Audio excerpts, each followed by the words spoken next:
Вот они, долгожданные кадры. Тоннелепроходческий комплекс с нежным именем Ляйсан прорывает последние сантиметры проходки. Ее лично встречает Раиса Республики. Машина за полгода прошла около 900 метров и соединила Ломжинскую с 10-м микрорайоном. Теперь станции Зеланд и Академическая связывают 4 тоннеля.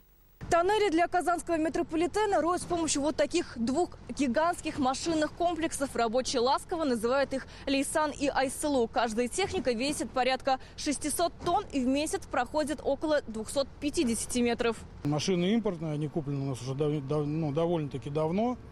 Но запчасти пытаемся замещать нашими российскими производителями. Практически одновременно с финишем Ляйсан стартует Айсылу. Ей предстоит пройти километр от станции Академическая, пока ее называют 10-й микрорайон, до столетия ТССР, около Дубравной. Высший пилотаж. 27 лет.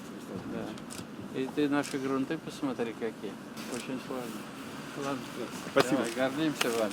Раис Республики высоко оценил темп работ метростроевцев и ознакомился с проектом второй линии. Это 12 станций. 30-40% сделано по отношению всего строительства второй ветки. Сейчас нам осталось пройти 2 перегонных тоннеля и на станции Фучка пройти 2 тупика.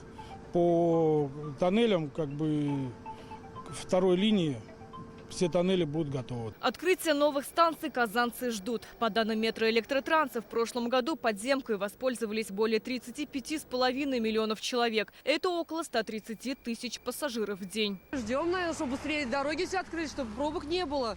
И чтобы все были счастливы и довольны. И люди не будут ждать транспорт, а постоянно ездить, куда им надо. Хороший проект, всем будет удобно. Тем более, кто на работу ездит далеко, авиастроительный район, например. Ну, ждем уж, не дождемся, чтобы видели мы, чтобы мы катались на одном транспорте. Вот мы на Фучике я доеду, потом на метро за 5 минут. Открыть 4 станции второй ветки планируют в 2027 году. Сирина Васильева, Булат Абдульманов, ТНВ, Казань.